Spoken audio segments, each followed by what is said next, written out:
Good morning, Lagos. Thank you very much for staying tuned here on Smooth 98.1. I'm Ayo Mairo Ese. And I am Valentine Ohu. And it's time for us to look through the national news headlines for today with analysis by Adenike Oyetunde. Good morning, Lagos. Good morning, both of you. Good morning, Funmi. Adenike is Adenike Oyetunde on Twitter, and we have Funmi Odude. Good morning. Good Welcome morning, back, Ayo. Funmi. Thank you. Yes. Some cannot even just Go for 1 week. as the Charles watcher, we must say welcome back. Funmi is at Funmi Odude on Twitter, and like I said to Valentine this morning, I'm excited that he gets to be the minority in terms of the only male in the studio this morning. Perception of a reality. So cute. All right, you can get involved in the conversation this morning through our platforms on WhatsApp, Twitter, and YouTube. On WhatsApp, our number is 0809444091. On Twitter, we're at Smooth981FM. The hashtag is freshly pressed 981. We're streaming live on YouTube. You can type in the search box Smooth981FM Lagos. Please subscribe and watch and leave a comment as we go along. We'll start with our first story. And this one is from Punch newspaper. I didn't get. Unfortunately, 30 students were taken, according to the Abubakar Tafawa Balewa University in Bauchi. He said that the VC actually of that school said that they were taking selfies on the bridge that collapsed at around 11:45 p.m. on Monday. That's for 15 minutes before midnight, and it makes you wonder what would attract such number at that time. He said the bridge was meant to carry 10 to 15 people at a time, and it's not meant for static, like for people to stand on Yeah. and not move. But take us through the story, please. Okay, so I think that my first introduction to the story was 2 days ago on Twitter. I saw a post and the person said, "Hi guys, my sister is in her 2nd year, blah blah blah, in this university. You are looking for her, we've not found her." So I had not heard about the story. So yesterday I actually did go, no, at the end of the day on Tuesday as well, I then saw an update saying, "Thank you very much to everyone, she's been found, she's dead." And for like 30 seconds, I just paused and I started to ask myself, that's it, like that's the end. And lo and behold, Punch newspaper is reporting this story. And like you mentioned, the story is that a metallic bridge linking the hostels and the lecture halls collapsed on Monday by 11:45 p.m. This was following a downpour which caused flooding in the school, and initially they had stated that 7 students were injured, but over time we eventually found out that 3 students had died. Now the Vice Chancellor Mohammed Abdulaziz also did receive the state governor, and as we always know, one thing he did do was to commensurate with the families of the deceased, and also state that the state government and the school authorities would access the area that requires urgent attention, pledging that the state government will fix the collapsed bridge. And I'm very concerned. I'm concerned because in the report, first, we don't even have the names of the students. And I'm thinking we should have their names. It's no longer hush hush. And their families already know. Yeah. So I feel like mentioning their names is some form of respect to them. And then secondly, how long has this metallic bridge been in this school for? And what tragedy did they expect to happen before we knew that a more sustainable and durable platform had to be created for students? I think it's insufficient for the governor or whoever it is to camp on the fact that it was 11:45. It's a university environment, for goodness sakes, they're adults. Or the fact that it was because they were taking selfies. They can decide. I was even going to get a selfie. They can decide to go out whenever it is that they so determine or require. It is theirs. Now with selfie, and I understand that. There was a time where a lot of stories were circulating, a lot of reports were circulating around the world where people were taking selfies at dangerous places. I remember reading quite a number. Yes. And those were very crazy places on the top of a mountain. On this was just on a bridge. But those were individualized. And I'm wondering, on that metallic bridge, was there any signage to say this bridge can only take 10 people per time? That was going to be my question. Were there cautionary signs erected at the foot of the bridge, or it always takes avoidable deaths for us to now first commensurate with the families of the loved ones or the lost people, and then now say we will look at what. There's nothing to look at. Get your people, working and fix that place. If it's not If you think that it's not motorable or students cannot pass it any longer, then relocate the hostel from that place. Find something to do about it. Adenike, does that give a bit of a concern when you hear that they say the bridge was metallic? Number one. Number two, the state of bridges across Nigeria. Because if 30 human beings can bring a metallic bridge down, then we should be concerned. We always, when we erect these structures, we erect them short term, with the hope that before time elapses, we would have erected the proper structure. Yes, but we don't do that. Guess what happened in Obalende? That bridge, when you want to climb Obalende to descend in front of the Ikoyi Obalende local government, I passed that bridge 2 Saturdays ago, and those openings in between bridges. We talked about this weeks ago. That particular bridge is becoming wider. Exactly, and that thing has been like that since I was young. Guess what happens? Every single time someone patches it, does it have to collapse? Have they thought about the people under the bridge? Adenike. When a trailer goes on that bridge, now before it got this bad, they used to pass almost quickly. But now they have to slow down. Yeah. And imagine the impact of the weight. They always have to be. Let's not embarrass ourselves and mention names, but no, I just the bridge leading to the permanent site of our university. Like Adenike mentioned about name mention, maybe perhaps we should start. We went to Olabisi Onabanjo University, Agoiwe, and there was a bridge connecting the permanent site. That bridge was just, I think Benga Daniels, Ogroma, if you went to Osun, you remember those names. That bridge could only pass one car per at a time. So no matter how, cars used to take it in turns. And it was leading to the permanent site of a university run by the school. It's it pains me that lives always have to be lost for us to act and seem like we're sorry. But and I think that's the key word Adenike used: avoidable deaths. Very avoidable. Let's move on to this next story. This report is from the Guardian newspaper. Funmi, Nigeria, Morocco, they've signed a pact, optimistic on gas pipeline development. The GMD, that's Group Managing Director of the Nigerian National Petroleum Corporation, Melekari, made this disclosure yesterday. What do you see this collaboration, birthing for Nigeria? Is there something new coming out of this? Well, I wish the story had more details. It's just a summary that we signed a pact, but the details of the pact is not there. But yes, natural gas is becoming a very attractive product, especially with respect to electricity generation. Projections are that electric power generation is going to increase more than 25% faster than fuel use over the next 10 years, and natural gas is the raw material practically for it. So, but as attractive as it is, it's also very costly, and it has a very inflexible mode of transportation, also leading to high cost with respect to transportation. That is why it would have been nice to have details, because according to this pact, it's left for the fine details: who pays for what. I doubt we can afford another this kind of project, because it is very, very costly. So is it going to be a PPP? Is it going to be the IOCs? And then it really does not specify the details and all, but it's supposed to be it's supposed to open up a market that will supply the product from Nigeria to Morocco and then the West African sub-region and then further into Europe. Yes, it's a fantastic project, saying that the world needs natural gas and we have it and we really don't know how to utilize it. But the details are not there. So what does this entail in practical terms? And then talking about capacities, we have the capacity to produce as much as the demand from neighboring countries would require.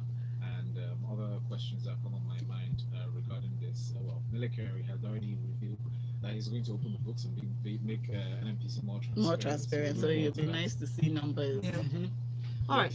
So we have some comments here. YouTube, we have Senator Kelvin Adebowale saying the bridge was just a footbridge and nothing big.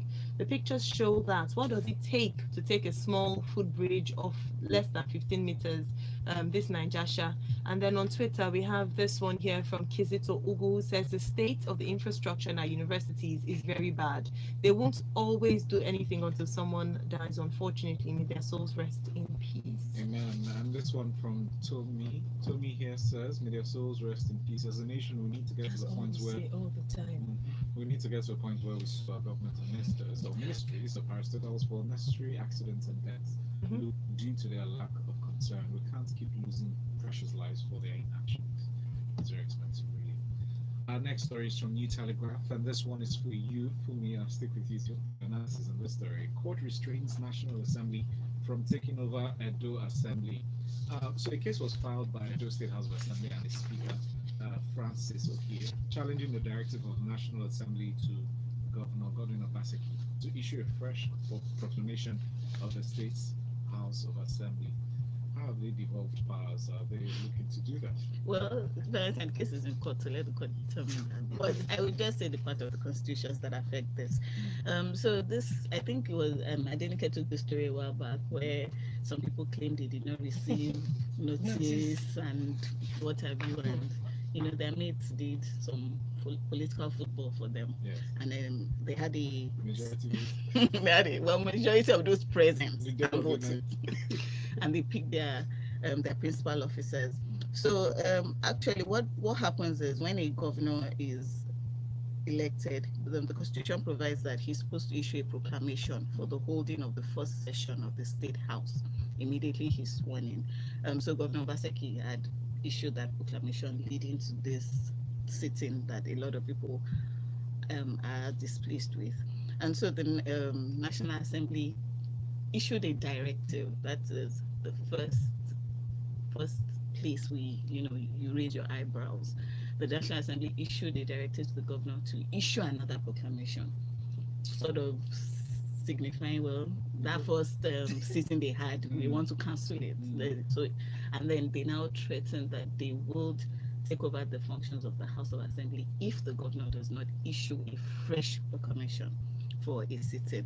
And yes, the Constitution does provide the situation under which the National Assembly can take over the powers of a state, of a House of Assembly.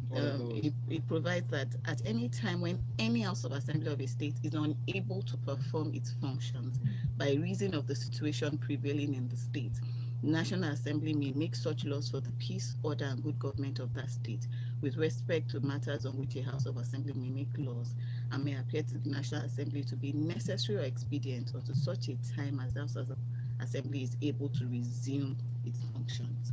So basically, it's now, the definition, when we start defining terms, unable to perform its functions. Well, a House of Assembly has been constituted. They have their principal officers. If I believe that if there's anybody, any member of the House that feels slighted or has any issues with the way the principal officers were constituted or with the way the House was constituted, I don't see the National Assembly in any part of our constitution endued with powers to instruct the governor. Because I was wondering, I was just about to ask you, in terms of alliances, who would you say, by whim or just by own personal judgment or professional judgment, who would you say the alliances should be to from the National Assembly? Should it be to the State Assembly or more to the governor? Actually, to none. Each person, our constitution provides that each person has his lane. The National Assembly takes over a house when you are unable to perform your functions, not in respect of and dissatisfied with the way the house is running. Yes. Each man has his lane. So if for some reason you are unable to function, then we don't leave that state there. The National Assembly takes over the functions and does what the House of Assembly is supposed to do in respect of that state until they're able to continue with their functions. But this is a situation where some persons, or even if we are not satisfied with the way the house was constituted, that's a different ballgame entirely. So each man has his lane. Yes.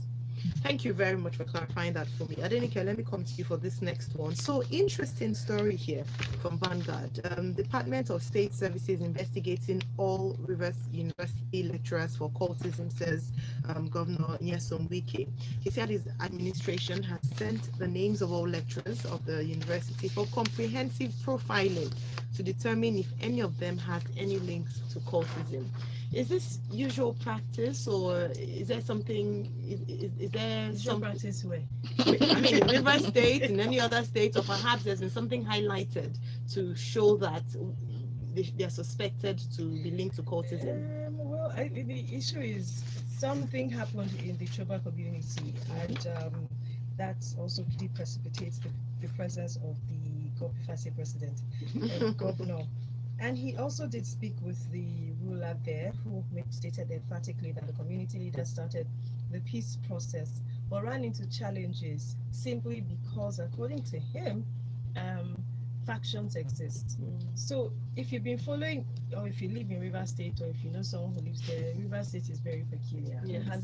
They have many things, all those intertribal, many of it is there. And I remember when Nyesom Wike was first elected, they had so many clashes within the groups in the state, not even social groups, and I mean cultural, tribal groups.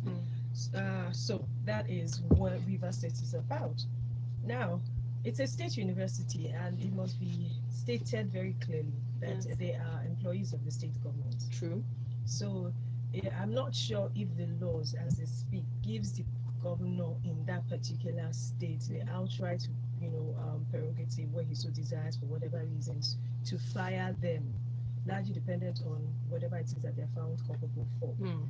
What stands out to me is that the state governor has said that any lecturer found with any links to any of these cult groups will be sacked, and also stated that the anti-cultism laws will be looked at. I'm hoping that if indeed the anti-cultism laws that exist in the state, they will look at them, elaborate on them, make them robust, such that we know exactly what sort of anti-cultic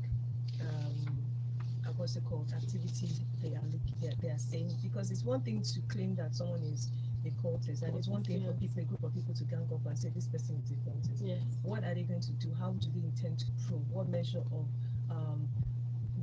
criteria? Because I would have said criteria, maybe just one thing, but now it might be a lot of things. A number, yes. So what would they determine? What are the things that we used to determine that, okay, this lecturer will be true to is a cultist, has cultists affiliation, and cannot continue in our employ. Yes. Where they fail to do it, it means that they'll probably mostly gross abuse of power by the state government. That's my concern with regards to this story. And Valentine, permit me to ask you, because I know that you're very familiar with the terrain in River State. Are there particular concerns with regards to lecturers? Because in this report, the focus is on the lecturers in the university. I'm sure that the governor has his concerns, and Yes. I want to hope that they are not based on flippant reasons. I want to hope that he actually has reasonable doubt of suspicions as to why he's looking out for lecturers. And they're profiling them. I don't want to call my university again, but we used to hear the stories. I don't know any lecturer who was found culpable. The only stories about links with the cultic activity that I knew when I was in university were cult members killed one lecturer in my first year university, and that's it. So I don't know whether it happened that way, where cult members, but it's cult members cut across different grades. Yes, true. What's it called? High school or secondary school, university students, people in the working class. So it will not be found if we see any lecturer, as a member. I mean, I would add that the foot soldiers are usually the students. The lecturers, if any, are involved in such cult activities are usually the high echelon of power. And Wike, as a governor in River State, has grips on knowledge, at least to make informed decisions about certain things. Inside information. Choba has always been notorious for such. Yeah. All right. Thank you very much. Our next story from Premium Times. We have this report for me about Nigerian soldiers who allegedly killed 3 police officers and injured others. A civilian was one of the casualties. The police attached to intelligence response team, they said they were on the trail of a notorious kidnap kingpin. Has been on the watch list or wanted list for a while. He even abducted an oil dealer who paid a ransom of over 100 million for his release. But then the police were shot at by Story, because there's nothing that screams we knew we're in trouble. I mean, we knew we're in trouble, but there's nothing that even screams you're in trouble more than a story alleging that the Nigerian soldiers are protecting alleged kidnappers and are willing to shoot at and kill police officers in the process of doing it. It's a different thing when you're saying, oh, I collected money to gain my freedom, I bribed somebody, but to act as active bodyguards and attack law enforcement officers is a different But ballgame is this entirely. strange to you? We're living in Nigeria, not like we dropped from Nigeria. Well, We see how- these things around. you We know- see escorts. you know We see how we police graduate. officers No, driving civilians. you know how Holding the we- we bags, for the carrying the service now. bags of civilians. Are we blaming those ones? No, I'm just saying. Like, No, these are but things that- but where are we going to graduate to before we get to anarchy? Because, like you said, that is one. You know, we started with we gave our police officers as orderlies to Yep. private individuals that we felt were high net worth individuals and stuff. They pay We for have the grad- service, so No, but we have graduated from that. Now we have gotten to the stage where our policeman goes to arrest a suspected kidnapper, and his bodyguards, not private army, not private guards that he gave weapons to. The story is that our own Nigerian soldiers shot at them. I mean, where are we going to? If we are not surprised, if you're going to take the story as this is just Nigeria, I mean, well, we can't be surprised. Where are we going to get to before we get to complete anarchy? But I'm looking at it on the surface level based on this report. I would want to say my optimistic side would say, oh, allegedly, but excuse. when it Well, comes to the thing is, this is not a occurrence. reporter saying it. Yes, This is the police It- saying I it have was to go back. soldiers. In fact, the Inspector General of Police now has declared, announced that investigations are ongoing to fish out those soldiers. So it's just, so. But like what Valentine mentioned, we're in this country, so some of these news stories wouldn't come as much of a big surprise to us, because during elections and critical times in the nation, we know the face-off usually between the police and soldiers. So this coming from the police themselves issuing a report whereby sometimes you see that they'll handle it internally so as not I'm on to my way to Canada. so as not What I would to. hope is that we get concrete reports and Yes. people are held culpable. Not maybe tomorrow we'll see a report that said, oh, they were coming. Yeah. Yeah. Of the Nigerian army, but then the Sage Musa, spokesperson of the Nigerian army, did not immediately return our calls upon inquiry, but we hope we get a report soon. Absolutely. All right, thank you so much. Adenike, I'll come to you for this one. Again, not inspiring a lot of confidence. Well, we are optimistic. All right. So 2 years after state awaits federal government's 10,000 health centers project. So 2 years before, the federal government had promised to revitalize 10,000 primary healthcare centers across the country. Now, many states have said they're still awaiting the central government intervention. They started in 2017, but unfortunately, in thousands obviously haven't received this. So the aim in 2017 was to resuscitate over 10,000 health centers across Nigeria. And this particular report by New Telegraph, I must state, is very detailed. How do I mean?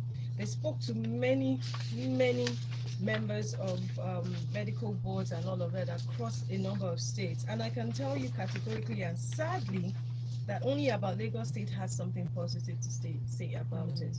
I also made an attempt at getting how many wards we have across the country, because there's supposed to be a primary health care center and at least each ward of Nigeria.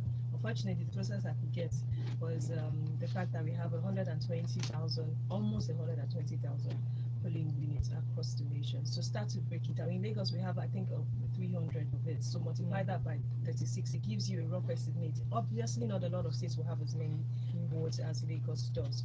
And I'm bothered. I'm bothered at the fact that we do not understand the need for, why we require primary health facilities as close to us as we possibly can get them.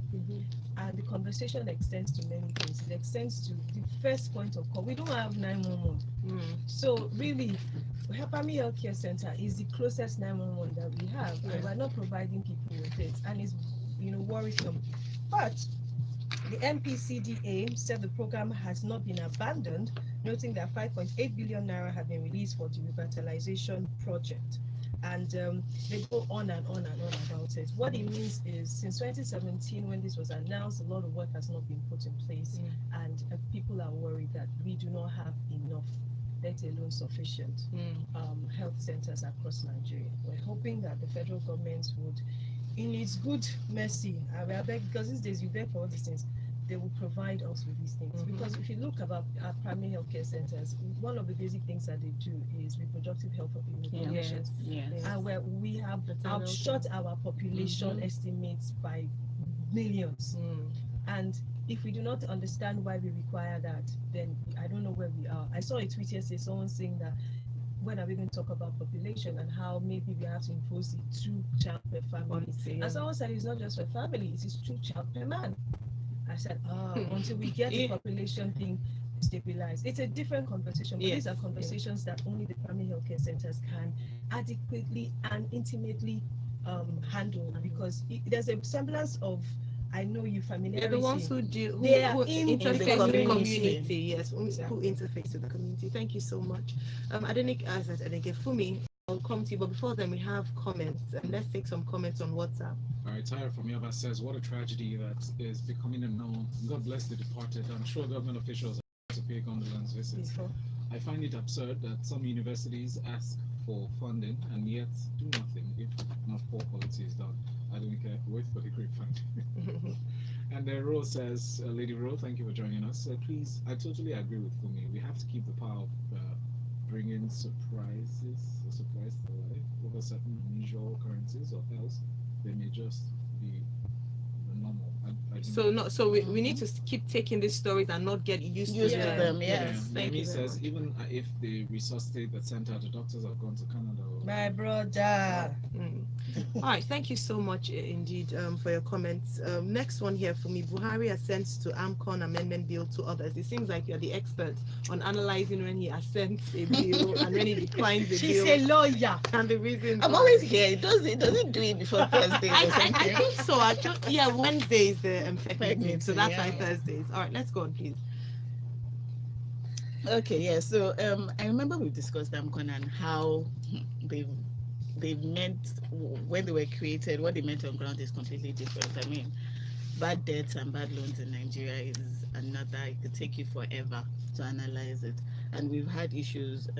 I think the last time we were here, the chairman of AMCON was calling for for a revival of the failed bank decree. It was that bad. So they've been having issues getting recovering a lot of debt, and so we have this amendment, which basically just increases the power of the commission. So I'm going to highlight some of the new powers that the amendment gives to them. So they can enforce the recovery of debt by seizing property used as collateral, and then they can place any bank account or any other account comparable to a bank account of a debtor under surveillance. They can obtain access to any computer system component or any mechanical device of the debtor with a view of establishing the location of funds belonging to the debtor, and they can obtain any information of any private account together with all bank, financial and commercial records of any debtor from any bank. And then bank secrecy and the protection of customer confidentiality will not be a ground to deny AMCON access to those information. And then they can government, ministries, departments and agencies with a list of recalcitrant debtors and impose an obligation on those agencies to seek the clearance before they can contract with such debtors. So it's just to empower them, yes, particularly in respect of hidden funds. I like the provisions with respect to being able to track giving them access to information with respect to so that they can track the funds, what they feel hidden funds, and also the part about them contracting with the federal government. Those are the two key areas highlighted in the story that the amendment brings. And yeah, I mean, it's ridiculous when AMCON publishes a list of debtors and you see that most of them are actually contractors of the federal government. It makes the regular Nigerians that try not to owe any man look back to be being honest in their dealings. So yes, good. Thank you so much, Funmi. Thanks, Adenike, as well. We have a message from Benga Kamu on WhatsApp. Benga says the army had alleged that the team who shot at the police mistook them for kidnappers, and the police team refused to stop at checkpoints. It is scary, as there seems to be no synergy between the security agencies. Just scary. Thank you, that's Benga. one would expect. Thank you, and thanks to everyone who sent in messages this morning. Thanks to Adenike Oyetunde on Twitter, Funmi Odude at Funmi Odude on Twitter as well. Follow us at Smooth 91 FM and subscribe to our YouTube channel as well to catch recaps of our segments on the show. Right now, we're going to break. When we come back at 8:15, it'll be time for the Grapevine 91. Good morning. Good morning. Oh, you turn off your mic. The mic is closed. Are you serious? Yeah, I didn't care.